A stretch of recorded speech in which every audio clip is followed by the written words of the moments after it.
साथियों, आज बहुत ही दुखद खबर है। ये प्रिंस हैं, रोशन आनंद सर के अपने भाई, सगे भाई। अभी ये केस रोशन आनंद सर और खान सर के बीच चल रहा था, आप जानते हैं। इनके ऊपर भी एफआईआर हुआ था और रोशन आनंद सर के ऊपर भी एफआईआर हुआ। रोशन आनंद सर जेल में हैं और आपको पता है, उन्होंने भी उस दिन बताया था कि ऑपरेशन हुआ है, किडनी का प्रॉब्लम है, उनको दर्द अभी भी हो रहा है, पर वो जेल में है, उनको बेल नहीं मिला है। और प्रिंस चूंकि उसी केस में यहां से फरार हो गए थे, नेपाल में एक होटल में संदिग्ध हालत में इनकी डेड बॉडी मिली है। पुलिस इसकी जांच कर रही है। मेरा ये वीडियो बनाने का कहीं मतलब नहीं कि मैं किसी के ऊपर आरोप लगा रहा हूं, क्योंकि मैं नहीं जानता हूं कि इनकी मौत कैसे हुई। पर मैं एक बात शुरू से कह रहा था कि झगड़ा को उस लेवल तक नहीं ले जाना चाहिए इन लोगों को, और आपस में सुलह कर लेना चाहिए। बहुत सारे आप लोगों में से लोग कमेंट कर रहे थे मुझे कि आप काहे नहीं करवा रहे हैं। मैंने खान सर को व्हाट्सएप पर पर्सनली मैसेज करा है कि गुरुदेव, एक कदम आगे बढ़ के आप ही इसको मैटर को सॉर्ट आउट करिए। लेकिन कोई रिस्पॉन्स इस बात का नहीं मिला। मैं मान लेता हूं कि अगर इनकी किसी ने हत्या नहीं की हो और अगर ये डिप्रेशन में जाकर खुद को सुसाइड कर लिए हो, क्योंकि आज इस दुनिया में तो ये है नहीं, और कोई व्यक्ति शौक से अपने आप को नहीं मारता है, या तो उसे कोई मार देता है या वो परेशान होकर मरता है। मैंने एक बात और कहा था कि जब हम बहुत बड़ा व्यक्ति बन जाएं, बहुत बड़ा पद पर चले जाएं, या बहुत पॉपुलरिटी हमारी हो जाए, तो हमें सोच समझ के भी बोलना चाहिए, क्योंकि मेरे बोलने से अच्छा या बुरा असर बहुत दूर तक होता है। खान सर एक ग्लोबल शिक्षक हैं, विश्व के नंबर 1 शिक्षक। मैं उनका मित्र हूं, मुझे पता है वो जो भी कुछ बोलेंगे उसका असर पूरे देश में और दुनिया में होता है। इसलिए मैं कह रहा था कि उनके गलत बयान का मैं विरोध करता हूं। मैं सिर्फ सत्य के साथ हूं। लेकिन आप लोगों में से बहुत लोग मुझे गाली दे रहे थे, और बहुत सारे 3-4 टीचर ने तो वीडियो भी बना दी कि खान सर के वजह से ही मुखिया बना था, ही भूल गया हम मुखिया बने थे। इसका क्या मतलब है? मैं धन्यवाद देता हूं खान सर का भी और उन लोगों का भी जो वहां अपना आकर योगदान दिया। कोई उत्तर प्रदेश से एक लड़का भी आकर योगदान दिया, झारखंड से, पूरे बिहार के कोने कोने से कोई आकर योगदान दिया। सबका महत्व है, पर इसका यह मतलब तो नहीं है कि मैं जब आप गलत करो तो भी मैं आपको कहूं कि नहीं, मैं तुम्हारे साथ खड़ा हूं। तो उस पर भी लोगों ने कहा कि मित्रता कर्ण से सीखो। अगर मैं कर्ण बन जाऊं तो क्या मैं दुर्योधन को इस महाभारत में जिताने के लिए प्रयास करूं? क्या आप यह चाहते हैं कि मैं कर्ण बनकर दुर्योधन को इस महाभारत में विजय दिलाऊं? यानी इस बार महाभारत में आप दुर्योधन को जीतते देखना चाह रहे थे। मैं क्यों कह रहा हूं ऐसी बातें, मुझे कहने की क्यों जरूरत पड़ रही है? क्योंकि मित्रता मुझे आप सिखा रहे थे। इनका गलत बयान कहां कहां है ये देखिए, और इस बयान का असर दो बात हुई होगी। या तो इन्होंने सुसाइड किया होगा, किसी ने जहर दे दिया होगा, या किसी ने हत्या कर दी किसी तरीके से, या कोई भी और कारण हो सकता है। यह पुलिस का मामला है, जांच का मामला है, जांच होना चाहिए। निर्दोष को सजा नहीं मिलना चाहिए, लेकिन दोषी को सजा हर हाल में मिलना चाहिए। अभी आपको मैं बताता हूं, मैंने बोला था तो लोग मुझे विरोध कर रहे थे कि तू खान सर से जलता है। शुभांकर मिश्रा के शो में जाकर क्या बोला इन्होंने, सुनिए। तीर्थ सेकेंड राउंड में आए थे मारने के लिए। कौन हमला किया था? वो वहीं के थे सब, कोचिंग माफिया या वही माफिया सब। अब कपिल शर्मा के शो में इन्होंने क्या बोला था ये भी सुन लीजिए। क्या हुआ था? वो बम मार दिया था सर। हैं? आपके घर पे? हाँ, मेरे कोचिंग इंस्टीट्यूट पे 8-10 तो फेंक दिया सब। अमिताभ बच्चन के केबीसी शो में फिर क्या बोला था, सुन लिए। फीस कम करने के चक्कर में बहुत दिक्कत हो गया। पहले तो धमकी आई, फिर नॉर्मल ऐसे बात होने लगा, और एक दिन हो गया बम चला दिया गया हमारे यहाँ। अरे बाप रे। यानी इन्होंने सीधे आरोप लगाया था कोचिंग वालों पर, ये कोचिंग वाले बम चलाते। हमेशा 8 से 10 राउंड गोली भी चला भी इनके कथनानुसार, और 8 से 10 बम भी फेंका गया था। सुने ना, 8 से 10 बम फेंका गया, लेकिन उसकी एफआईआर की कॉपी मुझे नहीं मिली। मैंने बहुत ढूंढा। मैं कहता हूं खान सर आप ही बता दो एफआईआर की वो कॉपी कि 8 से 10 बम फेंकने वाला व्यक्ति जो आपके सीसीटीवी में भी आया कौन कौन था? क्या उसमें टीचर था, या आप जबरदस्ती यहां के शिक्षकों को बदनाम करने का प्रयास कर रहे हैं? अगर किसी गुंडे ने फेंका होगा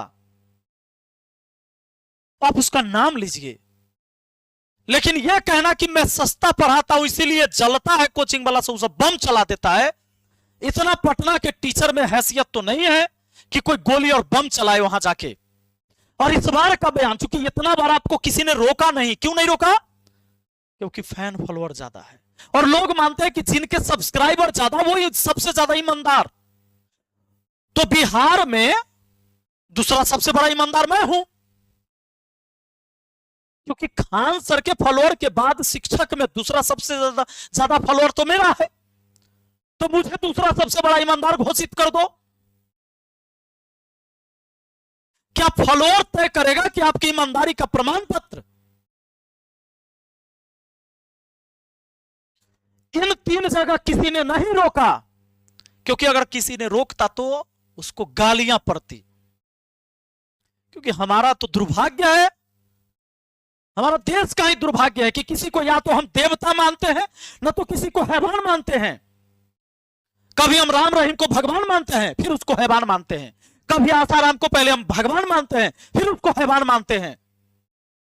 उसकी गलती मिल जाएगी तो हैवान है और नहीं तो वो देवता है। मैं कहता हूं हाथ जोड़कर इंसान को इंसान रहने दो, इंसान से गलतियां भी होती है, उसके गलती पर रोको उसे और उसका सच्चाई में साथ दो उसे, चाहे वो कोई भी हो, अगर कुछ बदलना चाहते हो तो। यहां नहीं रोका। आज मीडिया में फिर से उन्होंने क्या बयान दिया? उस दिन लड़ाई किस चीज के लिए होता है आप जानते हैं, पटना के जो भी स्टूडेंट हैं सबको पता है, बैनर पोस्टर लगाने का। सबसे ज्यादा बैनर पोस्टर किसका लगता है? खान सर से ज्यादा किसी का नहीं लगता, क्योंकि इतना बड़ा साम्राज्य किसी के पास है भी नहीं। कोई बेचारा कोचिंग वाला 20,000 50,000 महीना कमाता है, अपना परिवार चलाता है, कोचिंग चलाता है, 5,000 प्रचार में खर्च करता है, बैनर पोस्टर लगाता है अपने सामने। लेकिन जब इनका लगता है तो पूरे मुसल्लापुर हाट का पूरा कोचिंग मंडी ढक जाता है। और यह है पोस्टर पर पोस्टर ढकने के वजह से विवाद खड़ा होता है। रोशन आनंद सर का बोर्ड ढक गया और इन दोनों की रंजिश पहले से चली रही थी। रोशन आनंद सर के लोग गए, खान सर के बोर्ड तोड़ दिए, उनके गार्ड को पीट दिया, फिर इधर से गोलियां चली। अब जब मीडिया आ गए तो खान सर ने सोचा लड़ाई झगड़ा तो होते रहेगा, एफआईआर होते रहेगा, एक बात रख देते हैं ताकि पूरे देश में फिर से लोग शिक्षा का देवता भी फिर से मुझे माने, हमें इंसान न माने देवता माने। उन्होंने कहा कि 8 से 10 राउंड गोली चलते तो हम अपने आंख से देखे हैं, चारों तरफ से गोली चल रहा था। फ्री होके रख दिया यहाँ पर। 8-10 राउंड तो हम देखे हैं यहाँ पे, 8-10 राउंड हम देखे हैं। लेकिन अगले दिन के एफआईआर जो उन्होंने करवाया, क्या एफआईआर में आप हड़बड़ा के लिखे थे क्या? रात भर के बाद अगला दिन एफआईआर हुआ, तो यह मुझे जानना है कि क्या यह हड़बड़ा के तो ना लिख दिए? इसमें कहीं भी आपके ऊपर गोली चला इसका चर्चा नहीं है एफआईआर की कॉपी में। बयान तो आपने दिया था, तो वो बयान झूठा है या आपने जो एफआईआर लिखवाया वो झूठा है? अब यहां पर आप नहीं देते हैं कि मेरे ऊपर गोली चला, लेकिन अब पुलिस जब सीसीटीवी वीडियो निकालती है, वायरल होता है, वो सारी चीजें गार्ड से पूछताछ होती है तो पता चलता है गोली आपने चलवाया था। और यहां क्या बोले उस दिन कि 8 से 10 राउंड गोलियां तो चला, वो हम अपने आंखों से देखे। खान सर के 2 गार्ड गिरफ्तार, फॉरेंसिक जांच के लिए भेजे गए हथियार वीडियो में फायरिंग करते दिखे। यहां से लगातार आप झूठ बोलते आ रहे हैं। अगर इस बात पर किसी ने आपको रोका होता, आज आप यहां नहीं बोलते और इतना बड़ा लफड़ा खड़ा नहीं होता। मैं आप सबसे पूछना चाहता हूं, चलो मैं भी खान सर के मित्र रहा हूं, आज भी मैंने खान सर को मैसेज किया, सुबह में भी, इससे पहले भी मैसेज किया है कि मामला सॉर्ट आउट करिए सर। किसी का व्हाट्सएप चैटिंग ऐसे मैं नहीं दिखाना चाहता। मैंने कहा था कि आप इस मामला को एक कदम आगे बढ़ के केस वापस ले लीजिए सर, बात खत्म। आप दोनों पढ़ाएंगे तो छात्रों का भला होगा, मैंने बोला है, पर रिस्पॉन्स नहीं लिया गया। तब मुझे आकर आपको सामने से बोलने की जरूरत पड़ रही है। आज भी मैंने मैसेज किया था, एक बच्चा जब वहां से, देखिए प्रयागराज से ये बच्चा जो है मोहम्मद फैजल इनका नाम है, यूपीएससी के आह्वान बैच में एडमिशन ले लिया, 40,000 रुपया इसने जमा किया और 35,000 इसको और देना था। लेकिन अचानक इसकी मम्मी का तबीयत बिगड़ गया और यह बच्चा अपनी मां का गहना बेचकर, सोना का गहना इनकी मां ने बेचकर तब एडमिशन के लिए दिया था। इस बच्चा ने एडमिशन ही लिया था, 4 दिन क्लास किया था, बोला कि अब मैं पढ़ने नहीं आ पाऊंगा। वहां डायरेक्टर ने कहा कि भाई हम यहां से फ्री रिफंड नहीं कर सकते, खान सर को मेल करो। खान सर को मेल करके बेचारा थक गया। उसके बाद मुझे मैसेज किया कि सर आपके मित्र हैं, मुझे पैसा वापस दिला दीजिए। मैंने भेजा, कोई रिस्पॉन्स नहीं। देखो क्या लिखा है, मैं मोहम्मद फैजल, ये एक स्टूडेंट है, इन्होंने यूपीएससी आह्वान में 16/4/2026 को दाखिला लिया था। मेरी रजिस्टर ईमेल आईडी इतना इतना है और मोबाइल नंबर इतना है, जो मैंने ढक दिया लास्ट के 3 डिजिट। मैंने इस कोर्स के लिए 40,000 रुपए का भुगतान किया था। केस क्या है कि मेरी मम्मी का तबीयत अचानक खराब हो गया, मेरे पास पैसा नहीं है कि मैं अपनी मम्मी का इलाज करवा सकूं। मुझे फी भरने के लिए मेरी मम्मी ने अपना सोना के जेवर बेचकर फी दिया था। सर मैं आपसे विनम्र निवेदन करता हूं कि मेरे मामले की समीक्षा करें और मेरी फीस जो है इस अकाउंट में रिफंड करने की कृपा करें। मैंने भुगतान की रसीद भी इस ईमेल के साथ संलग्न कर दी है, जो उस स्टूडेंट ने मुझे यहां भेजा, 40,000 का। आप ना तो कपिल शर्मा के शो में कभी बोले, ना शुभांकर मिश्रा के शो में बोले, ना अमिताभ बच्चन जी के शो में बोले कि हम 40,000 वाला फी भी लेते हैं ऑनलाइन और 75,000 ऑफलाइन का भी लेते हैं। हाँ, 200 का चर्चा किए थे आप। टाटा की एक गाड़ी आती है, कोई गाड़ी 5 लाख की है और कोई गाड़ी 30 लाख की। टाटा बताता है कि गाड़ी मेरा 5 लाख का है, 30 लाख का है। और आप कोचिंग माफिया यहां के सारे शिक्षकों को बोलते कि वो मेरे ऊपर जो है से बम चलवा देता है, क्योंकि हम कम फीस में पढ़ाते हैं और ज्यादा रिजल्ट होता है, इसलिए टीचर बम नहीं चलवाता है। और किसी से आपकी लड़ाई झगड़ा होती है, किससे होती है आपको भी पता है, लेकिन आपको पता है कि उसका नाम लेने से वाहवाही नहीं होगा। जब भी पटना के कोचिंग में झगड़ा होता है तो मेन होता है चंदा वाला प्रॉब्लम। जब भी दुर्गा पूजा आएगा, लक्ष्मी पूजा आएगा, सरस्वती पूजा आएगा, चंदा मांगने का प्रॉब्लम है। जिसके पास ज्यादा स्टूडेंट है वो ज्यादा चंदा देगा, नहीं दिया तो भाई लड़ाई झगड़ा होता है। लेकिन उसको तुरंत भजाते हैं ऐसे कि यहाँ के शिक्षक जो हमसे जलता है वो बम चलवा देते हैं। शिक्षक की इतनी औकात हो गई, 10-10 को बम लेके यहां आ गया और आपने एफआईआर नहीं उसके नाम पर करवाया। और फिर पटना पुलिस कहां थी? 10 को बम चल जाएगा पटना में, पटना पुलिस को नहीं पता चलेगा कौन कौन अरेस्ट हुआ था, उसमें कौन टीचर था, उसका नाम तो होना चाहिए ना।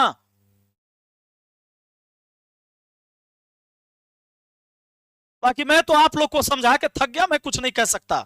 गाली देना है, दो मुझे गाली, पर मैं सिर्फ सत्य के साथ हूं। मैं वो कर नहीं हूं कि दुर्योधन के पक्ष में लड़ाई करके महाभारत में दुर्योधन को विजय दिलाऊं। माफी चाहते हैं आपसे। और जो लोग कहते हैं ना कि खान सर की वजह से तू पॉपुलर हुआ है, अरे खान सर 2019 में आए, हम 2017 में आए हैं। चैनल के अबाउट खोल के देख लो। यही उनको पता नहीं रहा होगा कि वीडियो कैसे बनता है, हम तहिया वीडियो बनाते थे। उनके फैन फॉलोअर है ज्यादा, ये अच्छी बात है। उन्होंने मेहनत किया होगा, हमसे ज्यादा बेहतर किया होगा, ये अच्छी बात है। माफ कीजिए बाकी। और जिनको भी दिल को तसल्ली मिल गया होगा कि आज रोशन आनंद सर का भाई इस दुनिया में नहीं है, तो आप जश्न मनाइए, मुझे गाली दीजिए। उस मां के ऊपर, उस वृद्ध पिता के ऊपर क्या बीत रहा होगा जिसका बेटा इतना पढ़ा लिखा होकर एक जेल में है और दूसरा बेटा की हत्या हो गई, अब इस दुनिया में नहीं है। उस माँ बाप के दर्द को एक बार समझना। तुम्हारे माँ बाप ने भी तुम्हें पाले होंगे। एगो मोबाइल हाथ में है, झट से किसी को गाली लिख दो, कमेंट कर दो। मैं ये नहीं कहता हूं कि तुम खान सर को गाली दो, तुम रोशन आनंद सर को गाली दो, या किसी भी व्यक्ति को गाली दो, पर तर्क होना चाहिए आपके पास।